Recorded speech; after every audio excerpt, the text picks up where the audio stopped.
This is my garage at 580 East Main Street in Middletown, Connecticut. It burned down last May, or rather last March, and Michael Wrang Builders was contracted to rebuild it and to reside the house where the fire had damaged the siding, and he was supposed to have resided the whole house. Now we're going to take a look at some of the things that he did that I'm not exactly happy with. We'll zoom in up at the very peak. Hopefully you'll be able to see where the aluminum wrapping the rake board is warped at the top, and down at the bottom you can see that it's warped there also. If we move along the garage, we'll see that these two pieces of siding don't match up. One's obviously lower than the other. To the right, a foot from there, is a gap between the two pieces of J-channel. The J-channel should be overlapped and not butted. You can see here at the top of the door, the J-channel is sticking way out from the siding, and the J-channel below it. You can see also that the drip cap is not the right size for the 1x4 that it's overlapping, and that it's dented in places.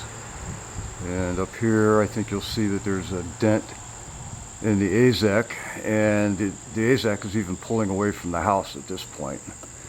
And the drip cap above it isn't right. It's way too far out from the AZEK. It should be right up tight against it there, like you see that it is here. And then it's protruding farther than it needs to be over here also. Now let's walk around.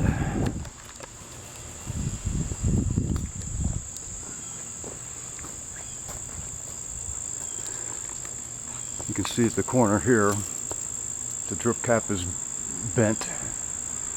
And if you look up at the aluminum covering the rake edge, you'll see that the cut where it overlaps the boot is rough. It should be a nice smooth cut. That looks ridiculous. And also here by the gutter, the rake edge doesn't even butt to the drip edge. And if you go up the rake, you'll see that they butted the drip cap, or the rake edge, excuse me, together rather than overlapping it as it should be. And let's back up a little bit and look at this transition point here between the stone and the framing. And you can see a mess of caulk in there and aluminum. Now that should have gone, the siding should have gone all the way up against the stone. I wanted Michael to come in here and fill that with mortar, and you can see that he just caulked it and let it go at that. And right here, let's see if I can zoom in a little bit. That smear of caulk right there, that's intended to hide where the aluminum was cut and damaged and sticking out. They folded the aluminum back in and then tried to caulk it. Alright, let's go inside and take a look at some of the structural issues here.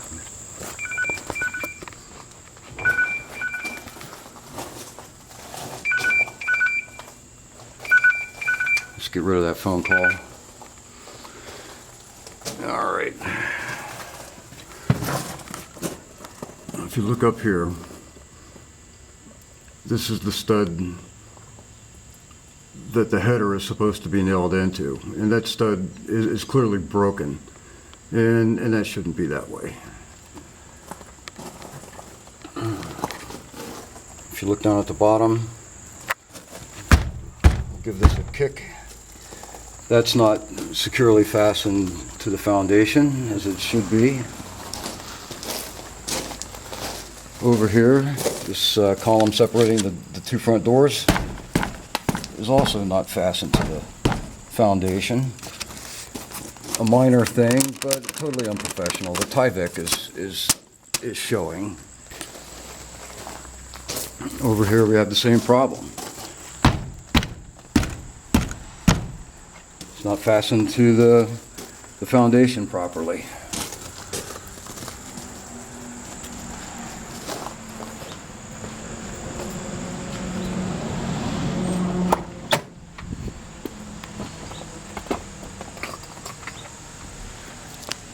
Moving right along.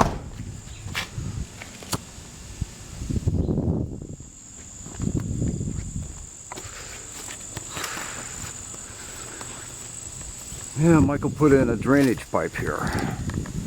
The initial plan, if you can see where the low-lying area is in the center, was to cut the grade from that point all the way down to here. That point there is where water was collecting, and the stone wall on the inside was beginning to collapse in there. The idea behind cutting the grade was to channel the water away from here as quickly as possible, and hopefully preventing water from getting in there and moving the foundation any further. If you look along this point here, across the bottom of the 1x4 AZEK, you can see some aluminum. He put that aluminum there to cover the plywood sheathing that was exposed, rather than having put the AZEK in the right place in the first place. You can also see, I think, just how warped the siding is down here. And if we look a little closer, if we zoom in here, I think you'll be able to see that this aluminum that he put in place here isn't even secured. It's falling out already, and this was done less than a month ago. Just ridiculous.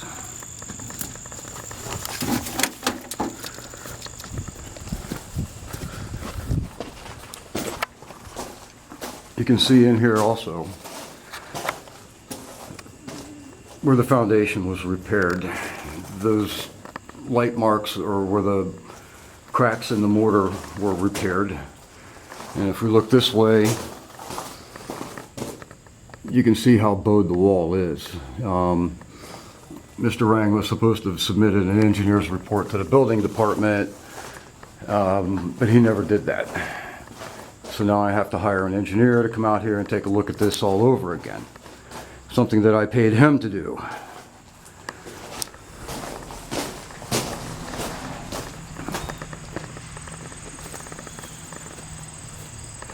On the other side of the garage, you can see the same thing here. Aluminum trying to wrap or to hide the plywood that he left exposed. Somebody just slapped this thing up here and nailed it. They didn't bother striking a line and keeping it straight and letting it hang down a little bit so that that would be covered. And even the coverage job is incomplete. You can see plywood here, you can see plywood here, you can see plywood here, where my finger is. And again, this aluminum, it's in there pretty tight, but it's not secured in any way. And back here,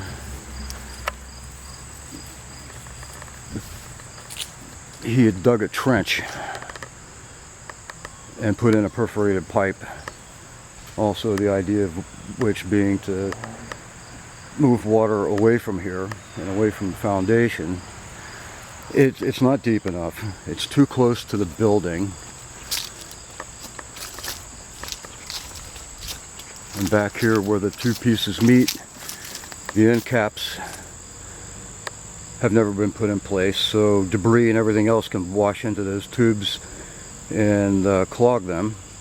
And also, the grade is supposed to be cut by code 8 inches below the wood framing, and you can see here that the dirt is above the framing, in fact, and it doesn't become compliant until it reaches almost the other end of the garage.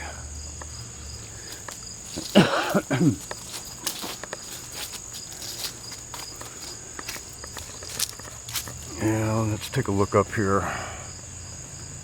You can see the rake edge isn't tight to the rake board. There's a gap there. Talk about your poor quality of work. And then this piece here was put in to cover up a big gap that was left up there in the first place. And you can see that that's just not professional looking at all. It's just ridiculous. And let's take a look at the garage door, the entry to the loft. You can see here we have a gap that's a good inch, maybe a hair more. And on this side there's a gap of a half an inch. Now that's too much here, but it's not even all the way across. You can see that this board becomes more narrow as it reaches the other end. He was supposed to replace this door, and all he did was make some kind of an adjustment here, and it's still not right. You can still see daylight through there, and it's still something that's going to allow water infiltration. Bill Lardy, the building inspector, was up here a couple days ago, and he bounced around on the floor, and he said that the trusses that we have here, the way that they're bouncing, are inadequate for the structure. So the trusses are going to have to be doubled up, or a carrying beam is going to have to be put in the middle down below. And I didn't want that. I wanted this to be open down below without a carrying beam or anything of that nature in between. There are no collar ties in here, as you can see. So what Bill Lardy said we have to do is tie braces to the trusses every 4 feet and run them up to the rafters and nail them off. And Michael should have known that. He's an engineer and a builder, and well, he should know that. Here, the ridge board butts together, but the rafter doesn't catch both boards. They're supposed to be tied together, and they're not. You can probably get away with putting a corner tie on both sides, but still, it should have been done right in the first place. Here, the ridge board is 10 inches short of the building. And when I went through here the first time and made a punch list, I cited that, and Michael came back in and he put a 2x4 here, made some feeble attempt to nail it. And as you can see, this side, the plywood is tight to the rafter, and the rafter is tight to the 2x. But over here, the rafter is 3/4 of an inch away from the 2x because it's kicking out. It's not flush, and the plywood, as you can see, you see daylight right through there. And Michael's brilliant solution to that was to put a hurricane tie on each side and then a hurricane tie on top of the frame for the window. And speaking of window frames, this frame is way too big for the window. You can put your hand in here, you can see daylight on the other side, you can see daylight on the top, you can see daylight all the way across the top. This is just ridiculous, and it's not even square.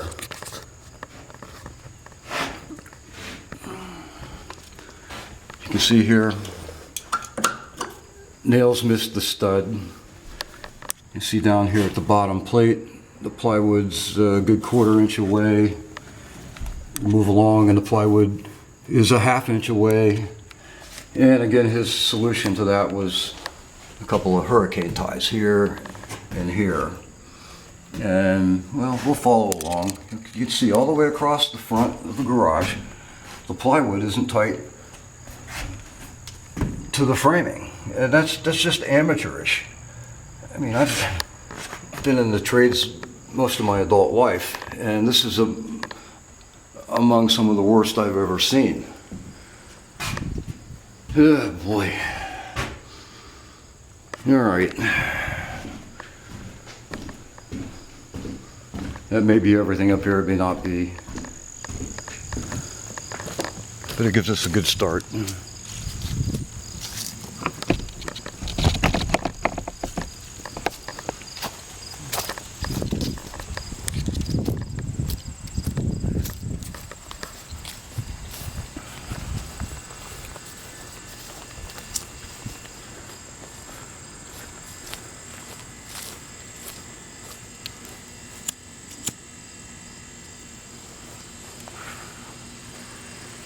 Alright, here you can see the corner board is kicking out away from the house. It's not plumb. You can see the J-channel up the top there. It's short by a ½ inch to the corner board. And if we go all the way up to the top, you can see too that the very top piece of siding is 1 inch short from the corner board. And then if you look down the side, you'll see a white 1/4 inch by 4 inch piece that he just slapped in there to cover up the nailing fins on the corner board. He didn't even attempt to hide that on this side or on this side either. Same deal. And if you look at the very top of it, that piece he put up there doesn't even go all the way to the top. It doesn't go all the way to the bottom either.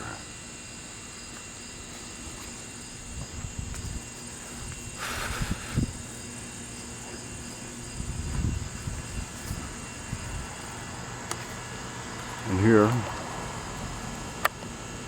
that's the gable end of the roof that covers the stair going up to the back. They didn't even put siding on that. Let's see if I can get a shot at the gutter or the downspout so we're not looking right into the sun. Alright, you can see that the downspout begins around the corner. As we go up, it starts moving away from the corner. That's ridiculous. That's not supposed to be like that at all. That should be turned about 40 degrees or 20 degrees to the right, and it should follow the side of the building down. That's ridiculous. Totally unprofessional.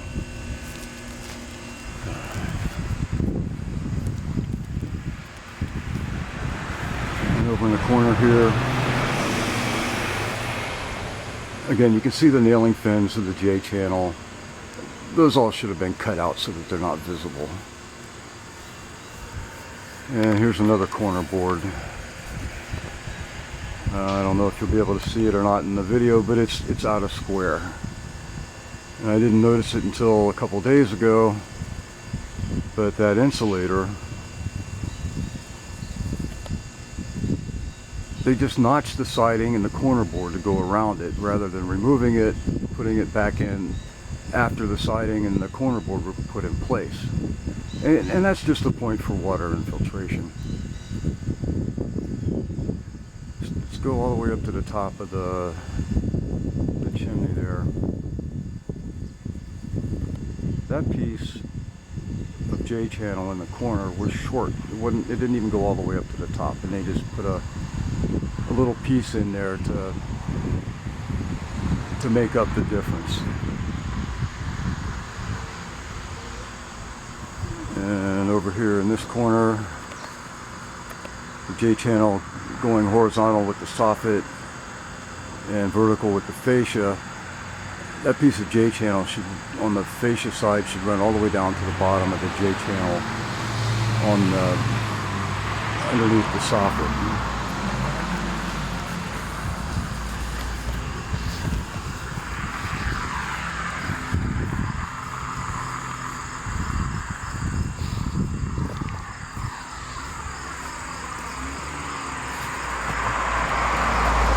You probably can't see it here, but they left nails and stuff on the roof instead of cleaning them off. That's ridiculous.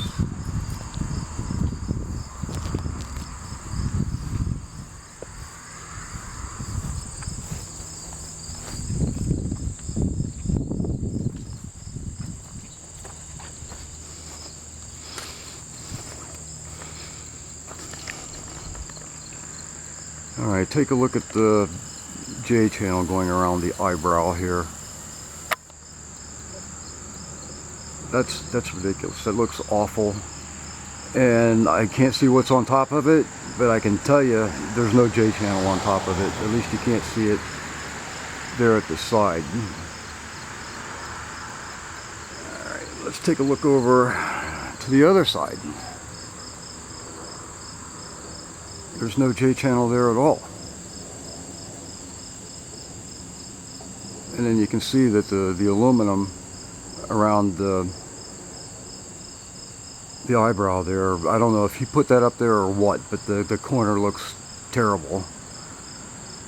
Ugh.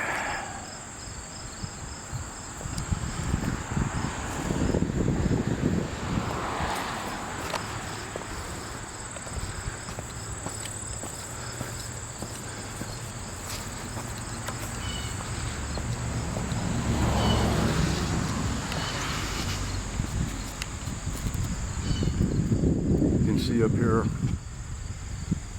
again with the nailing fin showing on the corner board and the J channel. Very Mickey Mouse. He also did screens for me here on the back porch, and look at that. They're not even, they don't even have the same molding. This is a half round and this is a flat, and that piece of flat molding is an inch short of the corner. And here you can see they didn't even trim away the excess screen material. Very amateurish job. And he also did replace some glass here. The glazing job is terrible. It's just awful. It looks amateurish. You know, I could have done a better job in my sleep. He also did the window upstairs, and there's no screen on it, so we can zoom in a little closer maybe and get a better look at it.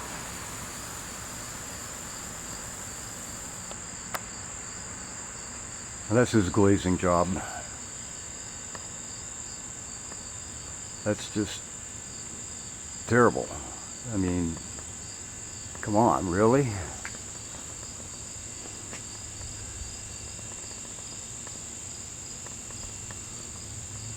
Oh.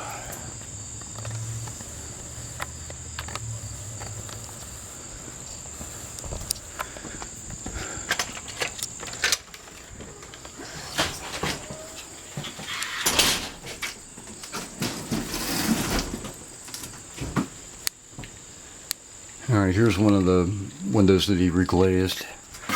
This is the best one out of all of them. And it still leaves a lot to be desired.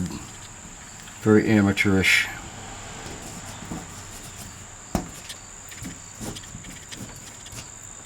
And I'd asked him too while I was at it to reglaze some of this down here, and he never did it.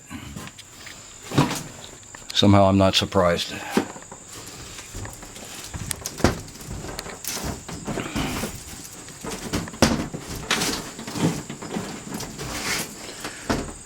All right, I think that concludes the tour for today. Although, well, wait, maybe, all right, you see that? That's glazing smear, glazing smear. This one's, as far as smeared glazing, is probably the worst, at least of these three. Yeah, let's take a look upstairs. Why not? I've got the camera rolling.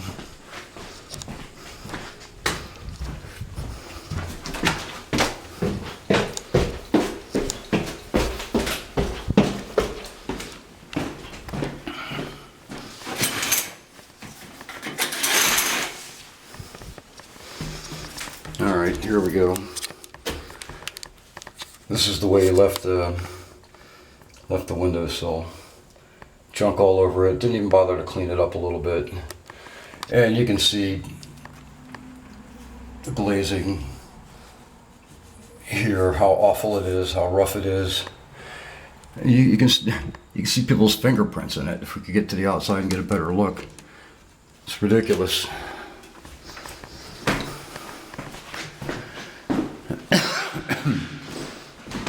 All right, let's take a quick look in the attic.